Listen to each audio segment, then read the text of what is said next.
What's something you regret deeply but can't change? My daughter was playing with her little brother, a toddler, and got frustrated. In a moment of pure exhaustion and immaturity, I snapped and yelled at her. Just leave him alone. She froze, her eyes went wide, and she just walked away. She was 7. She's 25 now, successful, but I see that look flickers sometimes. I'll never get that moment back. I was so focused on getting top grades in college, I barely spoke to my parents.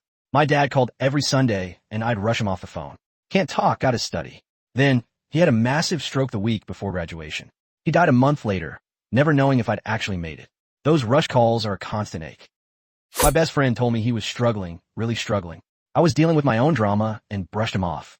Yeah, man, that sucks. We'll talk later. Later never came. He took his own life a week after that conversation. My last words to him were dismissive. That casual dismissal haunts me every single day. I never told my grandmother. I loved her. We were close, but it was just one of those things we never explicitly said. She passed away very suddenly. I have so many memories, so many shared jokes, but that one simple phrase is a gaping hole. I still write in my head every night. There was this amazing job opportunity overseas. My partner and I debated it for weeks. I was too scared of the unknown, of leaving everything behind. So I said no. Now, years later, I see the photos of them living their dream, and a part of me just died. Fear won, and I'll always wonder what if. I saw a kid getting bullied pretty badly in middle school. I was a shy kid myself, terrified of becoming a target. I just stood there pretending not to see. The kid eventually transferred. I've always wondered if my intervention, even just a small word, could have made a difference. My cowardice feels like a brand. We had this incredibly talented gamer friend who was always there for us online. He was the heart of our group. One day, he just vanished. No posts, no messages, nothing. We tried everything. Years later, we found out he'd had a massive mental breakdown and ended up in a facility, completely disconnected. We never knew. My first girlfriend. We were young, stupidly in love, and broke up because my parents moved us away. We swore we'd stay in touch, but life happened. I saw her on social media years later, married, happy. I never reached out. I always replay that last day, the things I should have said. That perfect, painful memory is all I have. I saw a car swerving erratically, then it hit a tree. My first instinct was fear, then a fleeting thought of calling 911. But I was running late for work and convinced myself it wasn't that bad. I drove past. Turns out the driver died. I replay that moment constantly, the split second I chose convenience over a life. The guilt is a physical weight. My grandfather was a storyteller. He'd sit in his worn armchair and spin tales for hours, his eyes twinkling. One summer, he was very sick. I was a teenager, glued to my phone, bored by his old man stories. He passed before I could ever go back and truly listen. Now, his stories are gone, and so is the chance to appreciate them. The silence in that armchair is deafening. We were at the arcade playing this obscure fighting game I was obsessed with. This kid, probably 10 years old, kept losing and getting frustrated. My friends and I were being obnoxious about it. I said something really cruel, something about him never being good enough. He just dropped his tokens and walked out, tears in his eyes.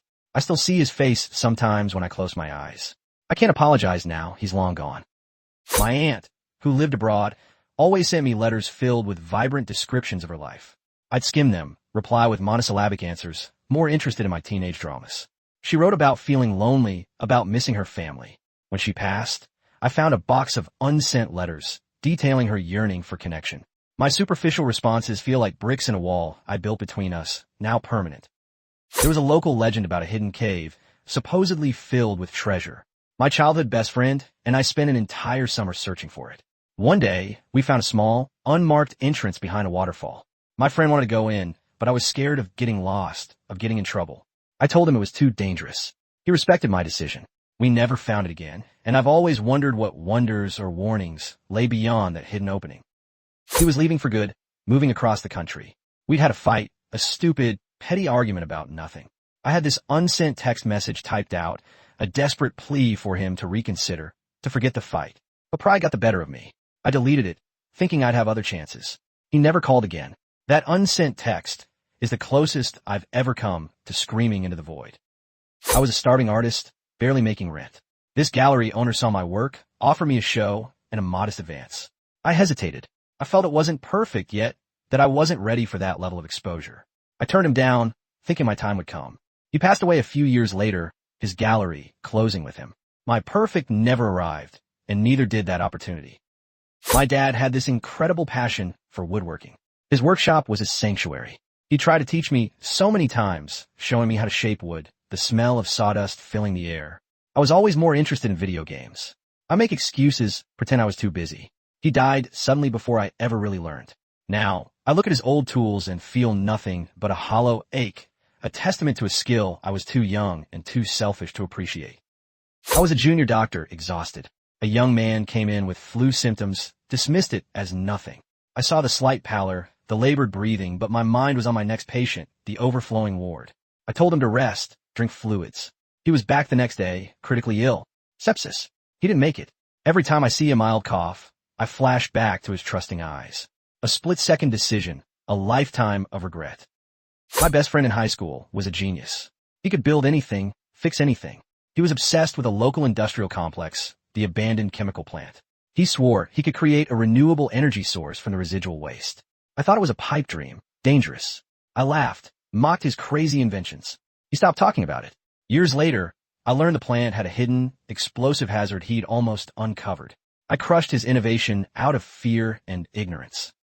It was a quiet afternoon in the park. An elderly woman, clearly confused, was trying to cross a busy road. Cars honked, swerved. People just stared. I hesitated, telling myself someone else would help. Then, a delivery truck driver, mid-delivery, slammed on his brakes, jumped out, and guided her safely. My shame was instant and heavy. I had the capacity to help, but I chose inaction. That moment of cowardice is a constant echo. My grandmother, bless her soul, had this ancient, beautiful piano. She used to play these hauntingly sad folk songs. I was a teenager, all angst and rebellion. I begged her to teach me, but she was too frail, always said later. Then she passed away suddenly. That piano sits in my parents' attic, gathering dust. The keys are silent. I can still hear the music in my head, a song I'll never truly know how to play. We were on a camping trip deep in the woods. My younger brother, only 10, was fascinated by a weird glowing mushroom. He wanted to eat it. I, the responsible older sister, scared him straight. Told him it was poison, might kill him. He believed me, dropped it. Years later, researching local flora, I discovered that specific mushroom was known for its mild hallucinogenic properties. We missed out on a genuinely bizarre, probably harmless, childhood adventure all because I was a scaredy cat. I was interning at a small nonprofit. We had a grant proposal due, a huge opportunity, for our project. The deadline was tight. My boss was overwhelmed. I noticed a critical section wasn't up to par. I knew how to fix it, had the data, but I was afraid of overstepping, of making a mistake. I stayed quiet, handed in my mediocre part. The grant was rejected. Years later, I saw similar projects funded. That quiet moment of self-doubt cost us everything.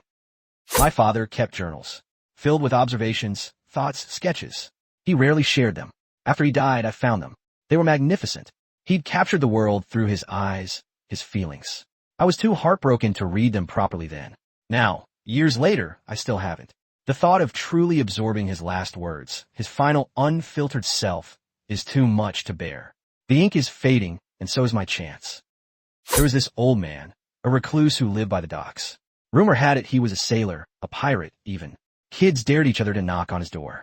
I was the bravest or the stupidest. I knocked. He opened it, eyes like stormy seas. He didn't yell. He just looked at me, held out a polished conch shell, whispering, listen to the ocean's secrets. I was too scared to take it. He closed the door. I never saw him again. The echo of his voice haunts me. I was 19, full of myself, and convinced I knew everything.